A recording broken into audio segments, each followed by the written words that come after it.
Friend of the program, Anthony Stabile, joins us now. Check him out, Naira, Talking Horses with Andy Serling, Horse Racing Radio Network, Vegas Insider. He's all over the place.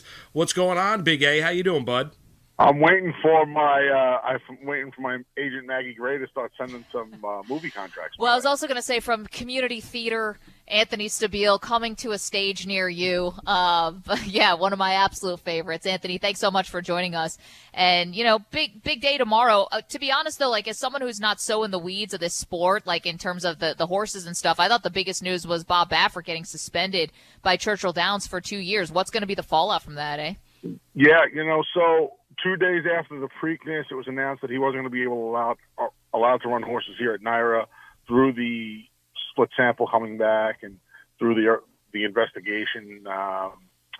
And now, no Baffert tomorrow here, no Baffert or Churchill Downs for 2 years. That obviously disqualifies him from running horses in the next two Kentucky Derbies. And as we've been talking on HRRN, there's a lot of fallout from that as well.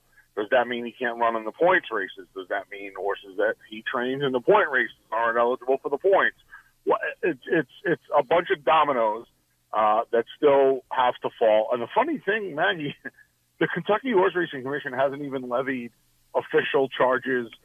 There hasn't been a disqualification. So this is all coming from the Baffert camp, which is kind of odd that, the guilty party here, for the lack of a better term, right now, until he's guilty. They're the ones providing all the information. We haven't heard a word from the Kentucky Horse Racing Commission. I'll be curious to see what happens when those official charges. You've seen some racetracks come out. Monmouth Park said he's welcome with open arms. The Stronach Group, which runs, among other places, San Antonio, said he can continue to run horses there. There's namely Sal Kuhlman and his 25 2-year-olds. So they're going to stick with him. Some owners, Spendthrift Farm, MyRacehorse.com, the owners of Authentic have sold all the horses. So, lots going on. Anthony, was the 2-year banishment for Baffert justified? Yes. Back-to-back positives on Oaks and Derby Day with Gamine and Medina Spirit. I know the Churchill's hands was forced, and I'm glad they made the move. All right, let's get to the race tomorrow, because Maggie and I know this, and everybody that watches your work knows this, but every time the Belmont rolls around, the beast of the Belmont rolls around, and that is Anthony, and he's great at picking the Belmont Stakes and finding winners in the Belmont Stakes. He loves this race. That's exactly right. So when you look at this field of 8, Anthony, what jumps out at you tomorrow?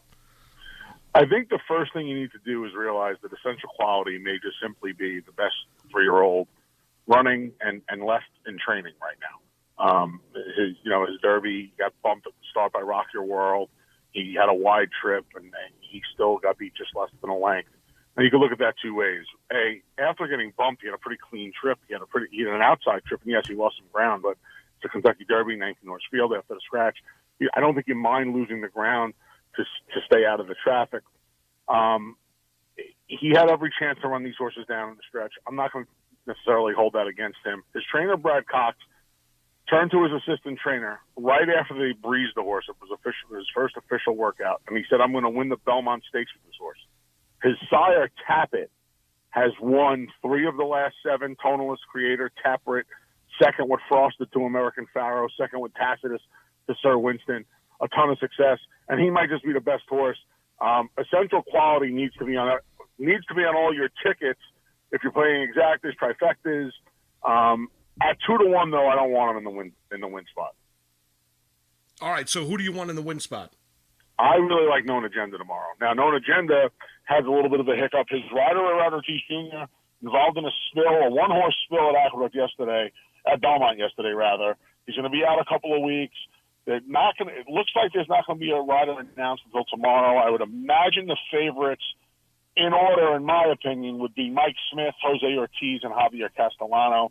All have had a ton of success riding Belmont Park, and the first 2 have won the Belmont Stakes.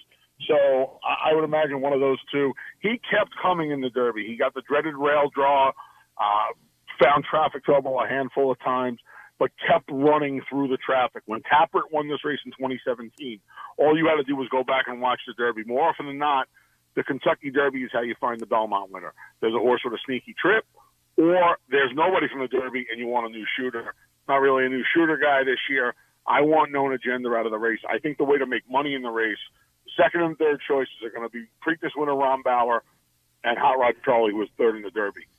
Hot Rod Charlie could not have got a better trip in the Kentucky Derby if they scripted it, and he still couldn't get the money. I want nothing to do with him. Ron Bauer usually has 6 or 7 weeks between the starts. This time from the big Preakness win, clearly and easily the best race of his life. He only has 3. I'd probably fade him as well. So it's a Known Agenda. It's essential quality. I like a little rock your world maybe to go out and just try and steal at Gates of Wire. And I wouldn't be surprised if the Japanese horse, France Go de Ina, gets a small piece of the pie. He's eligible for a $1 million bonus being based in Japan should he win the Belmont. I think they used the Preakness as a prep for the Belmont Stakes. I won't be surprised if he got in the try of the Superfecta at 35 to 1. All right, so confidence level for Known Agenda, 1 to 10, Anthony. I'm going to tell you that, Mark, I don't ordinarily do this. But with Rod Ortiz Jr., it was a 9.8. With Jose Ortiz and Mike Smith, it's still in the 9s. It drops off if anybody else rides him a little bit. All right, so if it's Jose Ortiz or Smith, you're still in the 9s. You're very, very confident Known Agenda wins the Belmont tomorrow. I am. I've never been a 9 out of 10 confident about anything in my life, let alone a horse race. That's pretty amazing. I top out around a 7, maybe. Whack-a-mole, pizza eating, and the Belmont Stakes. Those 3. Now that's a trifecta. Anthony, good luck tomorrow, all right, brother? You got Silver State and a Met Mile, by the way.